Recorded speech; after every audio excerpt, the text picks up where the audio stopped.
Hello and welcome everyone to this week's, episode of the All-Time High Web3 Forum. This week I'm super happy to have Ollie with me, the founder of Angry Dynomites Labs and formerly of Web3 Gaming. I don't even know how to say it.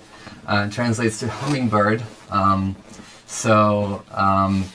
I'll give a quick introduction of what we're going to do today, and then we'll have a short presentation that Ali will do on his newest project, and then go into a conversation. Throughout, please feel free to comment your thoughts, your questions. We're happy to answer them and integrate them into the conversation.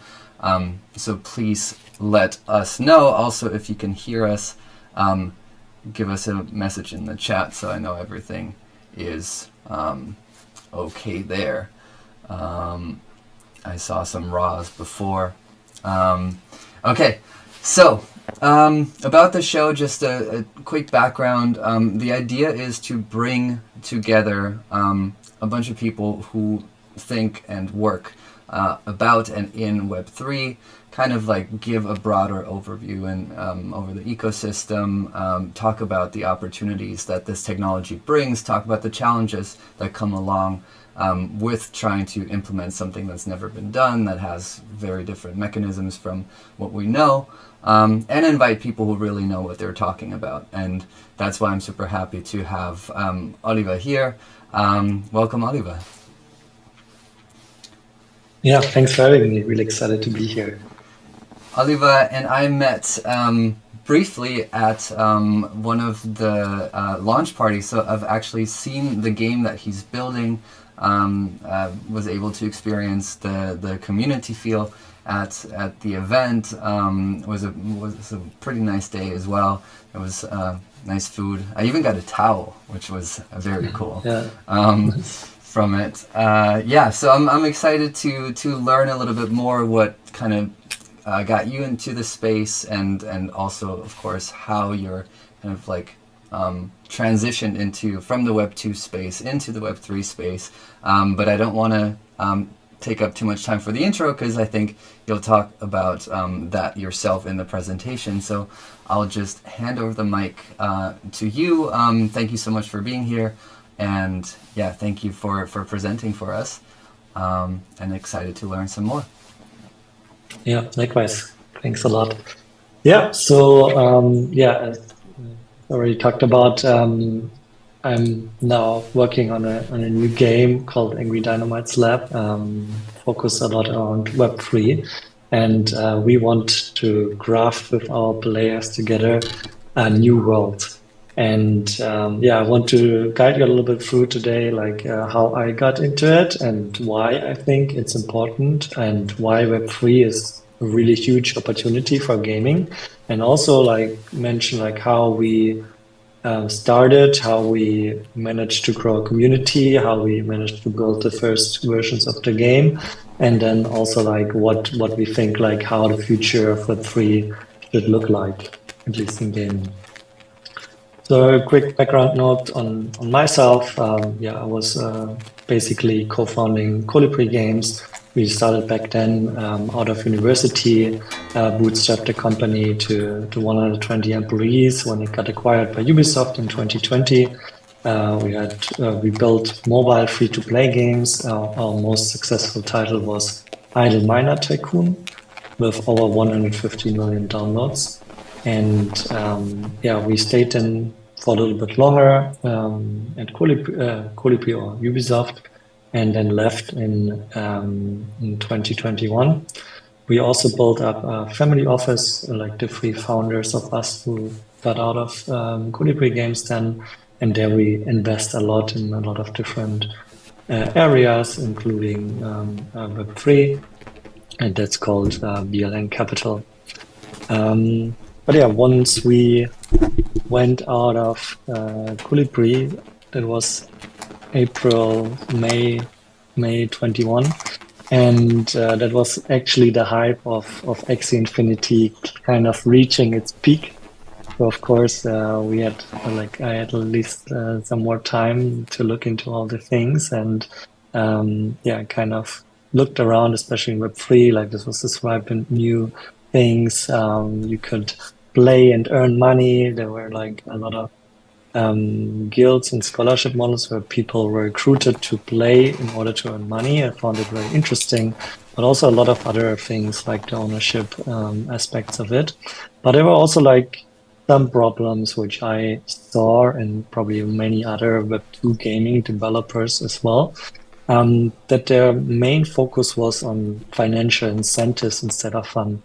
Most of the games I played, at least, in Web3, they weren't a lot of fun. It didn't really catch me. And the main incentive, and that's why the term play to earn was coined, were around financial incentivization.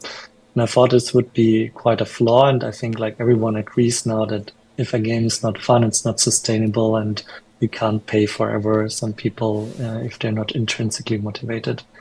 The game economies were also not sustainable. If some of you followed the Axie Infinity hypes and the ups and downs of the prices of the NFTs and tokens, I think there were definitely some flaws in there, and there were some really big hurdles as well to start playing. So I bought Axies for $1,000 in order just to start playing the game, not knowing if it's fun or not. And I feel like there were still a lot of things which the people not really, or the game's not really utilizing the full potential of blockchain platform. So I still saw a lot of opportunities while playing these games, and I want to bring in this number here because I think it's a very big and important number, 200 billion. And that's basically the global Web2 gaming market today. And that means that players spend 200 billion a year just to have fun. They don't get anything else out of it. They're not playing because they earn money. They're spending to have fun. And I think like we should, in Web3 gaming, onboard that market to Web3. And that's only achievable with, yeah, fun games. I also was really amazed by all the excitement in the communities in Web3 of this gaming, but also NFT projects. And I think that's a really huge asset. And I think like I really wanted to bring and unite the community into a game experience. And that's why we want to build a co-op game where people can work together, achieve goals together, celebrate together. And that's one of the main parts. And then the whole ownership and decentralization thing of the blockchain. You can own the assets, you can trade them later if you're getting out of the game, and also integrating other assets from other games into the game we are developing. So basically creating a game without borders. So that's how it started. That was our vision, to create fun game, create games that can last forever, not just like these big pump and dumps, which we've seen before. It should be accessible for everyone. You shouldn't be needed to buy, or you don't need to buy very expensive NFTs. You can just start and play without needing to invest a lot of money. And the borderless part, we really want to integrate the ecosystem of Web3 into our game. So now that was the vision, and now what's the real idea? So it's basically a long time in the future, an asteroid really big in the size of Texas crashes into planet Earth and devastates the whole planet. But then a new species is hatched, and I can see that my my screen or like my video recording is flashing as well. I hope it's not too bad. But yeah, a new species is formed and hatched from some dino eggs, which were lying in a TNT factory for a long time. And that's how the Angry Dynomites are actually born. And they basically find a lab where they can then explore and find a way on how they can survive this in this devastated planet and rebuild it, or even leave Earth because yeah, it's basically doomed. So that's was the whole story behind it, and that's how we started what we call Era One. And the first thing which was really important for us, like we want to build a great community, and we want to connect with the existing communities and help out each other. So we got a lot of supporters. We have the CyberKongs, which we're really good contact with, and helping out each other a lot. They're doing their mint right now as we talk, a new mint, which is also very exciting. Llamaverse Moonlit, which is another Berlin gaming studio, Zen Academy from Seneca and Bersilux. We all kind of worked a lot together, and there's a lot of people from these communities which are part of our community now as well. We really want to thank all of them for collaborating. And we did a lot of fun events to actually get more people in. There were a lot of smaller mini games that we built, and yeah, people got really excited and engaged about it, so we could really build up this community. And then in June 22, the first dinos hatched actually. So we did our first mint. There was 500 NFTs for the first collection. Was sold out really fast in a few minutes of public sale, and still also maintaining a very good price until today. And then in October 22, another 1,500 dinos hatched, this time the water collection. And it also was a really good success, although the market was already quite down. And what we were able to sell out in no time. There will be more collections coming. So we have the Air and the Earth collection coming up next. We don't have concrete dates as we right now want to focus on building out the game. But yeah, if you follow us, you will probably get to know when we're gonna drop these. You can see some of the dinos as you look as NFTs. There's some very special ones like the one in the middle, but I have a lot of variety. I have some really cool traits. Our artist and designer made a really good work here, and always really amazed how cool they look like. So I want to quickly talk a little bit about the mechanics. So what happens if you own a dino? The dinos produce certain resources called elements. So in this case, a fire dino produces fire resources. These can be crafted into other materials. So you can turn multiple fire tokens into a heat token. You can also, if you have water tokens, combine fire and water into into steam, for example. And then you can build out masterpieces, which are very special objects in the game, where the whole community needs to work together and spend these resources on in order to build these masterpieces. And they basically help the dinos to survive and to continue. You can see some in-game screenshots of how it looks like. The left is basically the crafting part where you can turn the resources into other resources. You can see the crafting tree in the middle. And right, you can see, for example, the masterpiece where the whole community works together and spends these resources in order to build up the buildings. So what is now Web3? Basically, all these tokens I just mentioned are all these resources I just mentioned are tokens on a blockchain. In this case, on Polygon. So these are all tradable and interchangeable. So this creates like a whole market economy around these tokens. And that's something which is not so easy to do in Web2. We can just plug into the whole DeFi infrastructure, which is out there, and create like some cool benefits for different kind of players. So the players who just want to grind and craft, they can produce more and more tokens. Some whales or people who don't want to spend too much time, but rather build up their empire. They're just buying the tokens from the players. And there could be some traders in between, which are kind of looking out for great opportunities. So there's a lot of different players who we can now combine into this one gaming experience. And that's one of our goals, basically a game for everyone. We get it around a team. So left is my kind of Twitter handle or Web3 handle. It's Revo. But there's a lot of great other people who support us and help us actually build out the game, but also continue to market it in the community. So we did 3 demos so far for our game.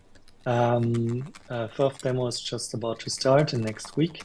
And we had like some really good numbers. We had like a lot of playtime. Players played like crazy. You can see on the top right, like some players played for 100 hours. Although the demo is already always live for 3-4 days, so they didn't sleep a lot. We got some good retention numbers, meaning that players are coming back even after 3 days. 80% are coming back. And we have an 8 hours average playtime of each player, so that's actually quite a lot in these 3 days. Also got some really good feedback. Some people's actually, that's my favorite comment, like on the left bottom, set alarms for every hour so that they can restart their production lines. A lot of people told us it was quite addictive. Please stop it. But yeah, the community had a lot of fun and a lot of engagement, so we feel like we're on the right track. So that's why we are going into era 2 now. So we saw like this first part is like a prototype. It's like now a raw diamond, and we build up a team around it. And next we want to go into era 2, where we now really build out a high quality game, which can compete with all the other games out there, and even remove the barriers which we have still in right now, since you need wallets and so on and so forth. We want to integrate all the blockchain features directly into the game, and also make it possible to start without a wallet, create a wallet later, and so on and so forth. So attract like a wider audience, which are not just Web3 natives. You can see like how we envision it a little bit in the future, that you have like a lot of different new features combined in a big roadmap. Building up the masterpiece, building up your base, doing researches, form guilds to work together and play together with other players. And yeah, so we are working on this and building this out at the moment. So what makes us unique? We want to create fun games for everyone. I already told that. I think that's clear. Create a sustainable game economy. We did put in a lot of thoughts in this whole economy. We have burn mechanisms so that the token supply not just exploding. We really want to use the assets on the blockchain from other projects and unite the Web3 community in a great co-op game. And we are actually like quite, not just me, like also the other people who work with us are experienced gaming people, and we all have like great passion for this new Web3 technologies. And yeah, that's why we want to go in there. And what I really like kind of see is like the outlook is like, if you look back, the first programs that attracted many people to PCs were games. There were, of course, PCs already out there who were used for research and other things, but the mass market really came in when there were games, consoles were formed, and so on and so forth. Same happened on smartphones. The first apps that had millions of downloads were also games, and now I think like games can also be the catalyst to bring on this mass adoption to Web3, as it's a new technology, and we want to really contribute to that. As I said, we have our next demo up in August. You can register here through the link and have fun. There are no requirements. You can just start playing immediately and have fun. Would love to hear your feedback. You can join our Discord and Twitter, or just message us directly. And yeah, would love to see some of you also joining our journey. Thank you, Ollie. Yeah, let's dive into some of the stuff you've talked about. We'll leave up the link for a few more seconds, so there's enough time for people who want to scan it. But maybe let's talk a little bit about you talked about the your passion for gaming. I switched to headphones, to gamer headphones, just for this. And you obviously built your company, your first company in Web 2, and then you decided to jump over to Web 3. What even got you into Web 3? What was your first contact, and how did you even get into that? Yeah. I think the first contact was some of my friends in a university started mining Bitcoins in the students' apartment. They didn't need to pay for electricity, so they just like left their PCs running for the whole time. It got really hot in in their apartments, especially during summer in Karlsruhe, which is the hottest place in Germany, I think. And yeah, I got interested in that because they're actually earning some money with it. I think they sold their Bitcoins then for $100 or so. And I thought, like, oh, that's great already. Of Mm-hmm. course, if they would have folded, they could have got some more. Then in university, I was studying computer science. So that was also a thing where you could actually write a paper, like not like a real scientific paper, but a smaller paper about certain things on blockchain. So I covered Mt. Gox hacks, which maybe some of you remember, which was one of the very first hacks on Bitcoin, where a lot of Bitcoins got drained from people. And yeah, but then Colibri started and Web3 was totally off the fence. So I only got back in after I left Colibri Games, but then yeah, really went deep into it. I'm also curious, especially now with the Web 3 thing. What was kind of the idea behind Colibri when you built that? What did you want to build? Did you know? Was that just kind of a student project that turned into something bigger, or how did you get into that? Other than, I assume, being a gamer yourself, or Yeah. enjoying games. Yeah, so my co-founders and I, we really wanted to build something while we were studying because it was like too theoretical. We wanted to do something, and we always had like kind of the dream to already build a business. So it was not just like a fun project we wanted to do. Wanted to really be successful and build something. And we thought like while we are studying, we have the best starting or like requirements because we don't have like family, we don't have like a lot of living requirements, and we could just start. And that's what we did. And we thought about like what can we do? We had all a lot of passion for gaming. I'm a lifelong gamer. Played a lot of different games on PC and then also on mobile. We thought like, hey, let's just do it. And then we just came together, sat together in a student's apartment, and basically started coding. And why did you get into? What was Colibri specifically producing? You were making the games yourself, so you were coding the games as well. And then, what kind of games were they for the people who maybe don't know? Yeah. Yeah. So we were developing the games, but then also publishing. So like kind of doing the marketing around it. So we did everything basically on our own. And yeah, we built a mobile free-to-play games for Android and iOS. Idle Miner Tycoon is basically a simulation or strategy game where you basically build up your mine, you basically level it up, you earn more coal, gold, and so on and so forth, and building out your mining empire.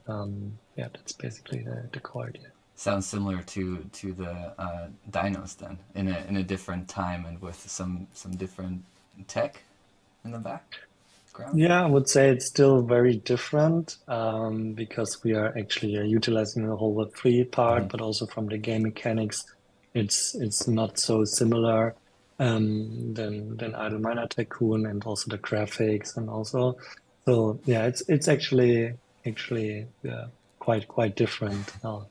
I just meant in general the kind of type of game, like collecting resources, crafting stuff, and then doing that. That's also one of the things so you that whole thing blew up, and all of a sudden you had like a large gaming company and interest from Ubisoft, which then eventually acquired the company. Did you? This was a viewer question that I got earlier. Did you think about just like retiring and doing something completely different, or why did you even then kind of like combine this knowledge of, Bitcoin mining or something? How did you then make that transition into the Web3 gaming space? Yeah. Yeah. So basically, yeah, I got in this very lucky position where I could then after the acquisition, like do whatever I want. And that's what I was always like dreaming of. Like basically do the things I love to do. And I think that's the biggest luxury you can have, at least from my position. And that's what I did.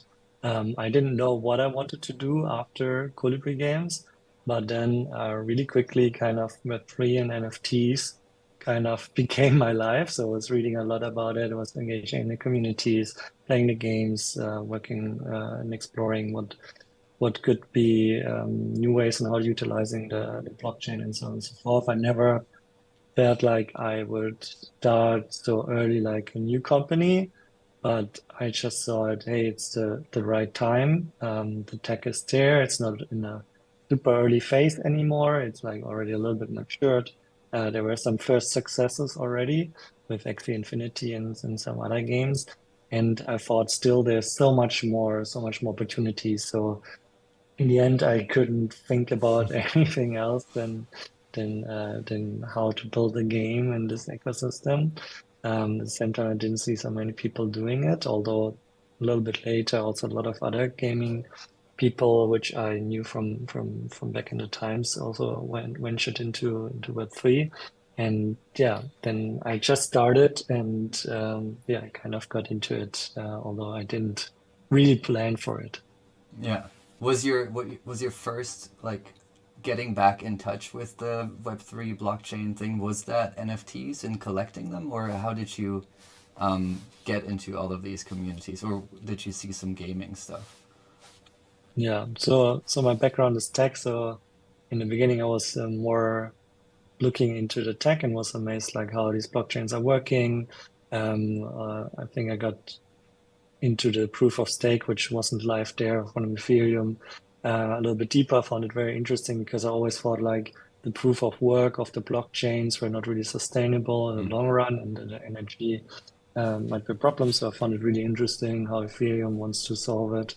And then got into some other alternatives, other blockchains like Polkadot and Cosmos and so on and so forth. So it was more like on the Hmm. infrastructure technology side, but then White papers got you back after, into blockchain. yeah, yeah, Okay. exactly. I read through some white papers here and there.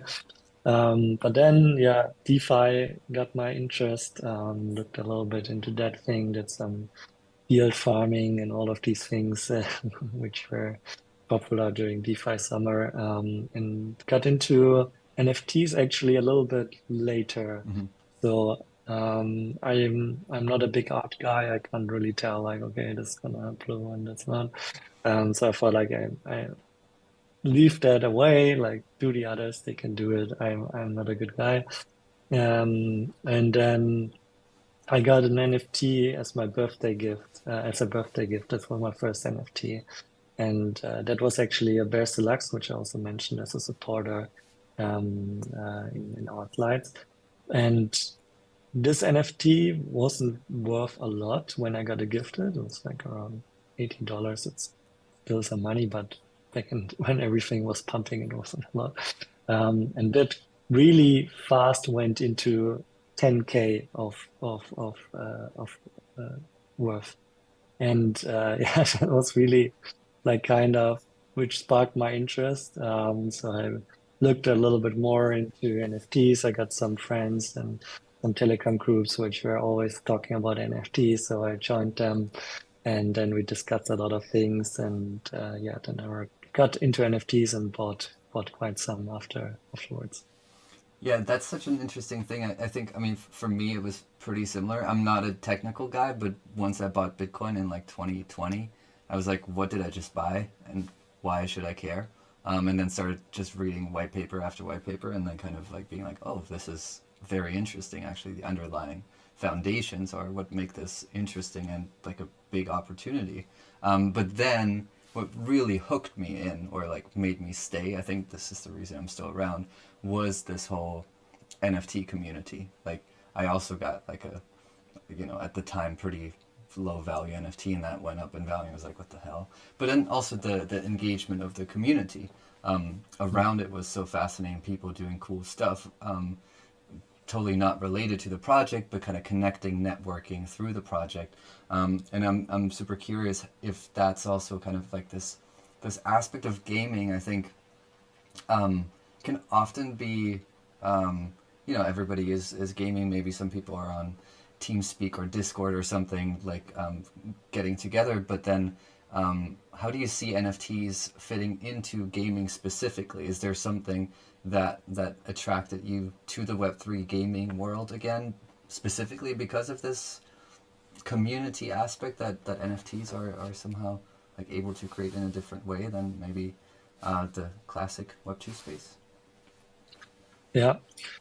Yeah, so I think like I also got really hooked by the community. I think like when I got into the space, like it was opening a whole new world. There was so many things to explore and so many different things, and it was changing so rapidly. There's a new collection launching here and there and there. And I think like with the community, you got really like a lot of people we can talk to with, ask questions and so on and so forth. And I was always amazed by the kind of excitement and engagement that these communities had, and how they are all working together in order to market their NFT project or even develop things and stuff like that. So I really loved the way like how these NFTs were kind of pulling people together, and they are all like kind of having something which they are connected with. So everyone who owns an NFT is kind of then part of the community. You are welcomed and connected. And I think that was one of the things which I found super interesting. And I think like that's also what I want to achieve with our holders is like that we are all working together on this game, making this game successful. I always tell them like we see you as part of our team as well. We are team members, and I think that's definitely a very important aspect on how these NFTs can actually create this connectiveness between the community members. Yeah, I think that's such an important point. I want to look at the flip side because you also mentioned that in your presentation. Is there this semblance that you also feel like maybe NFTs can exclude people from it? Either it's prohibitively expensive, or people don't really want to deal with that. Is there like how do you deal with that aspect and for the dinos? Yeah, yeah, sure. If NFTs are limited, they are exclusive. Depending on demand, they can be quite costly. So yeah, of course, this can exclude certain people.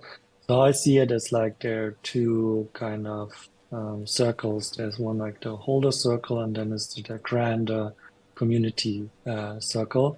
So we want still to. We don't care so much if a community member is a holder or not. We don't have a lot of specials, although we think like it's still kind of the feeling of connectiveness. If you are a holder, then you basically all are kind of more in the same boat. But at the same time, we see the community. Every player or everyone who's just interested in the project is a community member for us. So we want to have this inclusiveness, and we definitely don't want only the holders to be able to play the game.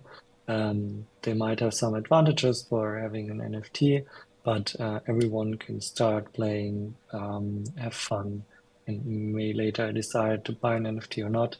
But also later in the game, you won't need it to have fun, only maybe to speed up certain things. Um, but yeah, I think that's basically Yeah, a I good think. combination of both.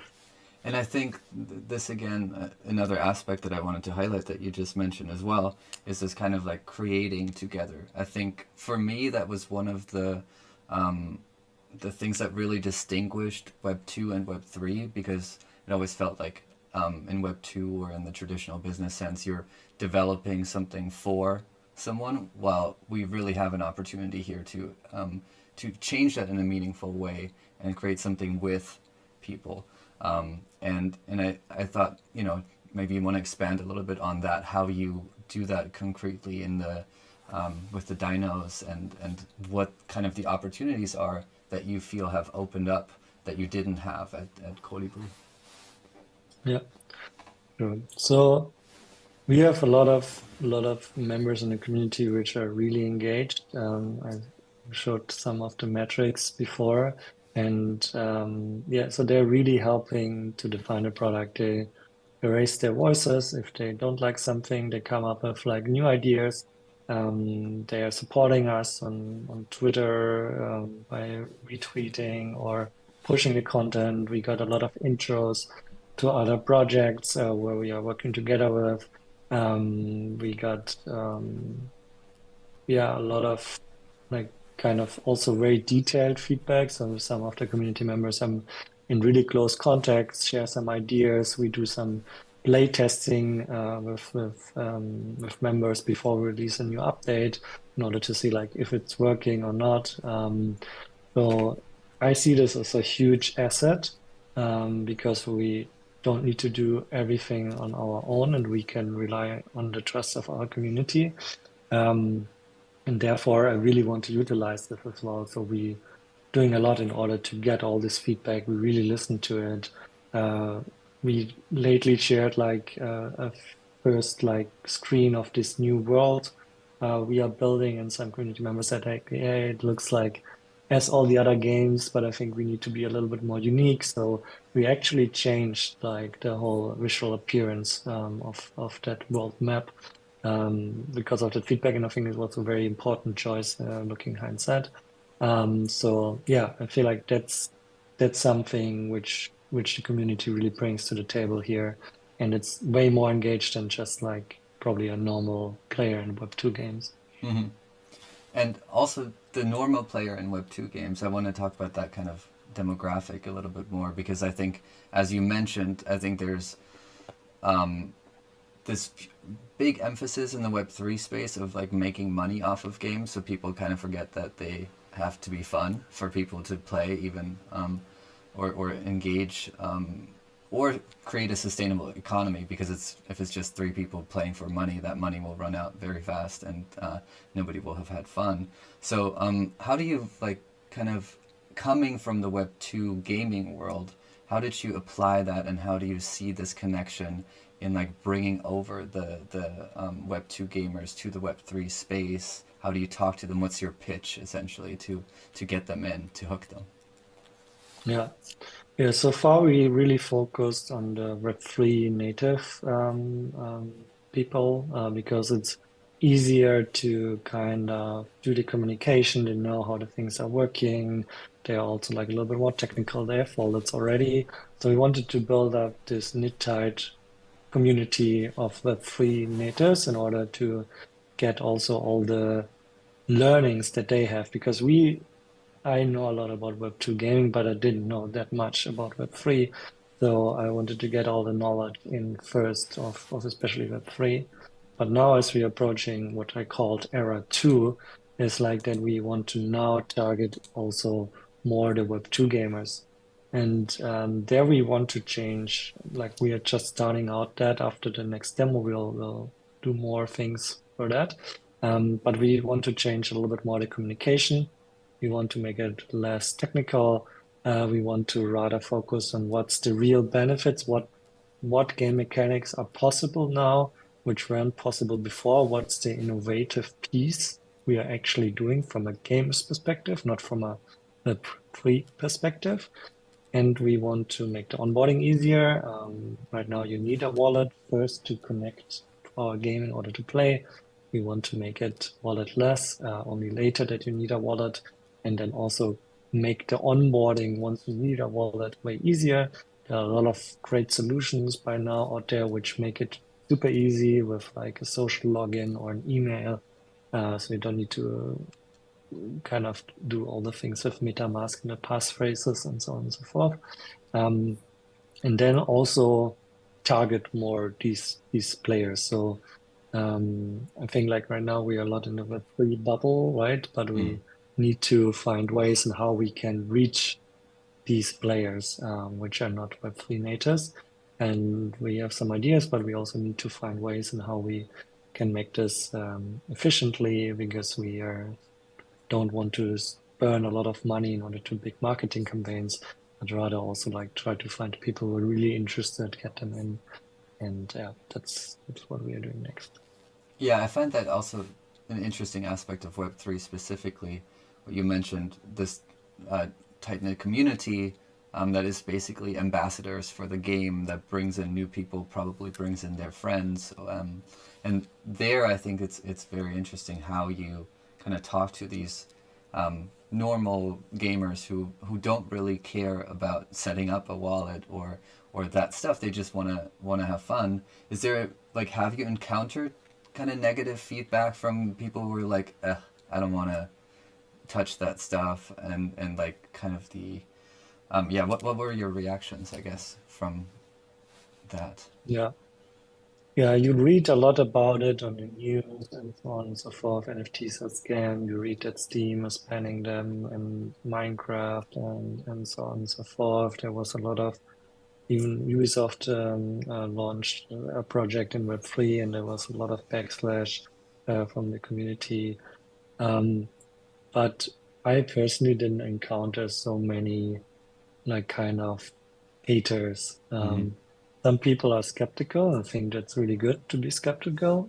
But there's also curious. So a lot of people who actually had good discussions, but on a good level, and not just like, okay, this is just shit, I don't want to hear anything about it, but rather like discussing, okay, what's the actual benefit? Why would it work? Why wouldn't it work? And so on and so forth. So it was more like that.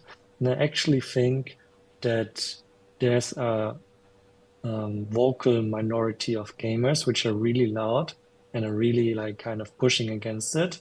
It was actually the same with free to play mobile as well. Like there was also like a big backslash. People were saying these are not real games. They're just like there to get out the money of the people and so on and so forth. Now mobile free to play gaming is twice as big as PC and console combined. Um, so I think like it's just this vocal minority, but a lot of players who are actually more curious. And I think like once they see something which is fun and gives them some benefits additionally, I think they will go for it. I think in the end, it only doesn't matter what it is, what technology. If it's fun, people will come. And I think that's basically how I see it, and how I think the market is also. And you mentioned this too in your presentation. Adoption and onboarding and all of this, there needs to be some kind of catalyst, we have to assume, right? DeFi might be one of them. People understanding that transferring money seamlessly, borderlessly, etc., is actually an interesting value proposition. I think owning your own game assets is a very interesting value proposition as well, and I think that's something that probably gamers can really connect to, because who wants to buy expensive skins for their games and then not be able to pass them on when they stop playing, and all of that. I think that is something that is really worth communicating. Like, where do you see kind of like gaming fitting into this adoption Web3 puzzle, where we like kind of need to find some kind of bridge for people to cross? Yeah. Yeah, so I think the audience of gamers is really big. I think in general, like I think almost half of the whole population on Earth played a game at least once. So every second person has at least somehow was interested in games. So I think it's like a really big audience, probably bigger than DeFi, which is very financially complex, and there's maybe a lot of finance guys out there, but still it's not a big mass market as like a gaming market. And I think like yeah, the benefits Web3 can offer is like, yeah, what you said, the ownership part, whereas I still think like just owning an asset doesn't give you so much value per se, but rather like what are then all the use cases you can build out of it. Um, so basically that you can build up your identity maybe with these NFTs, like a digital identity, which you can take to other games, which you can maybe showcase in social media network, and so on and so forth. This is the things. So I think it's not ownership what we need to sell to the people. It's about these use cases. Say, take your avatar. Nobody can take it away from you. Not even if like Epic or any other bigger gaming company decides to shut it down. It's like still your thing and it lives on the blockchain forever. I think that's what we need to communicate. And then also in gaming itself, like basically in our case, like you own NFT, you generate in-game resources that you can use to play the game. We create a true scarcity of these resources, so there's not unlimited supply, and you can trade them and maybe gift them to your friends without to go through our game. It's you need to can go through the blockchain and so on and so forth.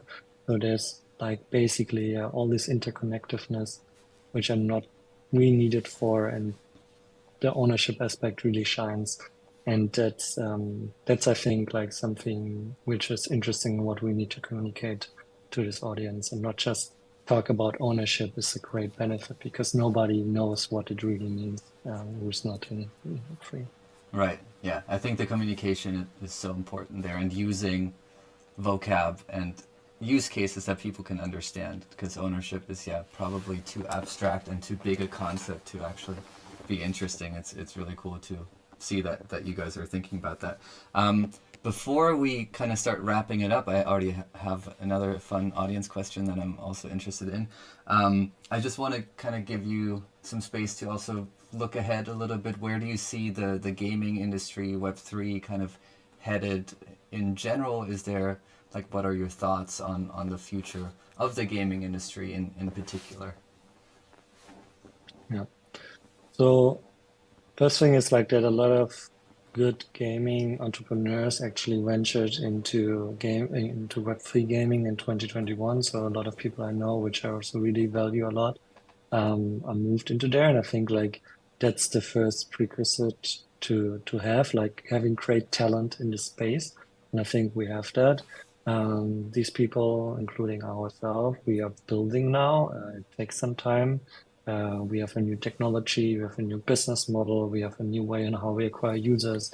There's still a lot of iteration and learnings and experimentation to be done, and this takes time, but it's going on, and we can see that it's also slowly progressing. Even though it's a bear market, I still feel like there's a lot going on behind the scenes. And I can see that in 1, 2 years, there will be actually games which utilize blockchain to create new innovative game mechanics, which are fun and that can attract these audiences. I think Axie Infinity definitely did a lot of innovation as well, more on the play to earn side, but they had attracted already quite a lot of users. I think on a peak they had 2 million daily active users, which is quite a lot for free games. But I think the next wave can be way bigger and can be way more sustainable. Then it's not like kind of this hype. So I would say that once we have a few games which are fun and sustainable, that this will attract more and more people to it. Similarly to the free-to-play era, which we had for the first games like Rovio, Angry Birds, attracted a lot of people, and then King with Candy Crush, which is still one super successful with I think almost 100 million daily active users. Game which is running now for more than 10 years. I think like these things will be built now, and we want to be part of this as well. Yeah, I actually see your game in particular, like having played it. It's pretty interesting how addictive it is to just like craft some items and all of that. It's going to be an app, I assume, as well, right? Yeah, so right now we are really focused on the web version. Hmm. So it's a browser game. Is that a But conscious choice, I assume? yeah, it's a conscious choice.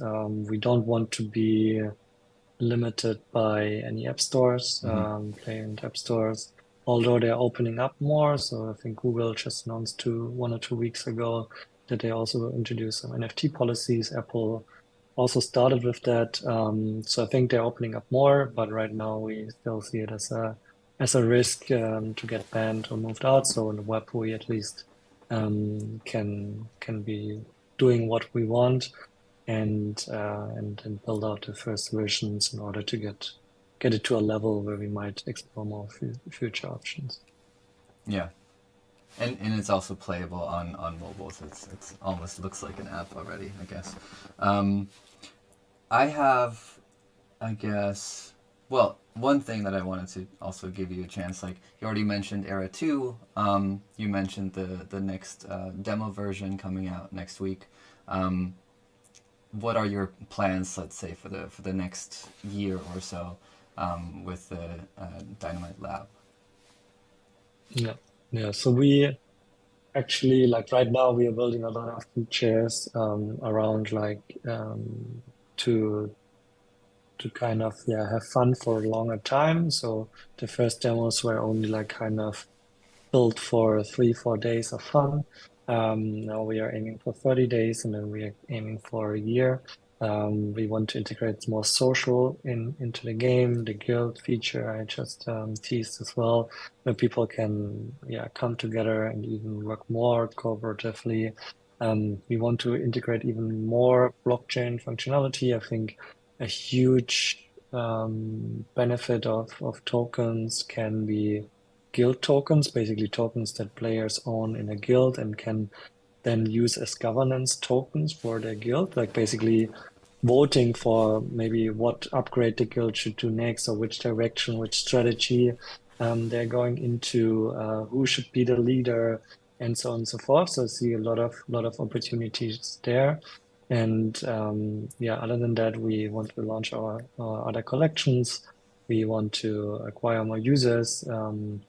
In order to build up this audience. So yeah, we have still a lot to do, and that's what we are focusing for next year. Amazing. Um, I have this fun audience question, which was asking, what was your favorite game growing up? Did you play? Did you play any Sega? All of these like consoles? Was that still your thing, or were you too young for that? Yeah, maybe I was a little bit young. I think like it started with Game Boy Pocket Hmm. back then with Mario and Tetris and so on and so forth. But I think like what really got me hooked then was Counter-Strike and some MMOs.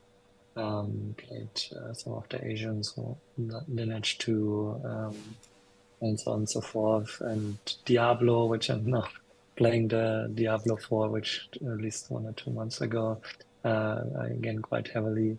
But also all the strategy games like Command and Conquer was also one of the first games I've played, and still a big fan of the franchise.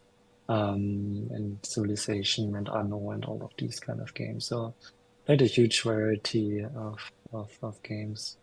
Yeah, all different genres. But the first you got hooked by Tetris as well, yeah. I think like Tetris was okay, but I think like really hooked. I actually like the game which I played for a longer time was actually the first game was I think Command Conquer, Hmm. and then probably Counter-Strike. Great. Last thing I wanted to ask before we wrap it up, if somebody wants to get into Web3 gaming, with all your experience now, a bit over a year with this new company and the Web2 background, of course, like, what would you say is like the most important thing? What would you tell someone who's trying to conquer this new space or get into it? As a as like a player or as a As a developer, founder, I builder, guess, yeah. founder. Yeah.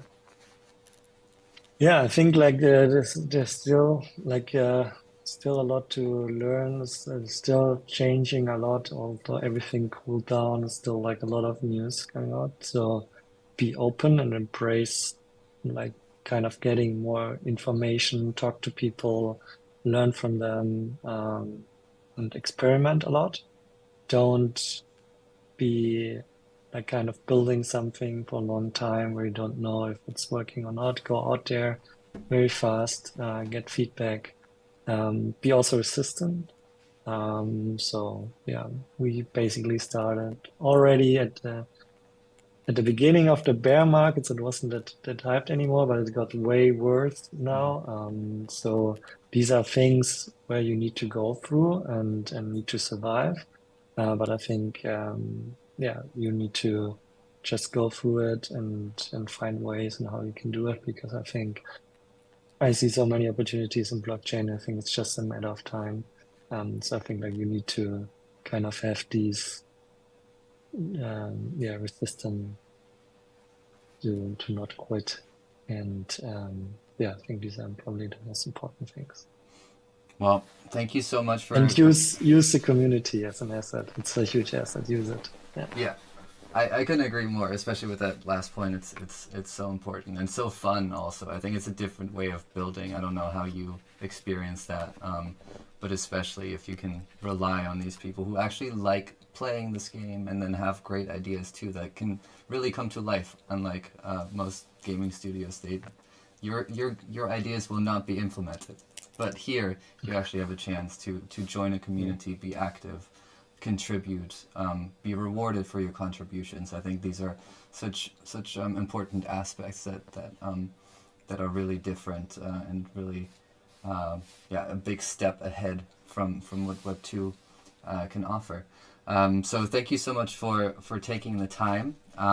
Super happy that we got to talk to someone who actually really knows what they're doing, has an exciting project. I would also encourage everyone to check out this the Angry Dynomites Lab, because that's actually a very interesting, cool game if you're into like collecting, crafting, all of this stuff. It's some fun stuff. So thank you so much for all of your insights, and thank you everybody for being with us and asking questions and commenting and roaring in the chat. Much appreciated. So we'll see you very soon. Next episode, I believe, will be on DeFi. So we touched a little bit on it today. We'll expand a little bit on that. What are the opportunities there? What's totally different from how we traditionally do finance? And so just expanding our knowledge in that direction in the next episode. So I'm also looking forward to that. For today, thank you so much, Oliver, for being Thank here. you. And thank you, Yeah, everyone, thanks for for having watching. me. It was a real pleasure talking to you. Amazing. Thank you and goodbye, everyone. Bye-bye. Stream is out.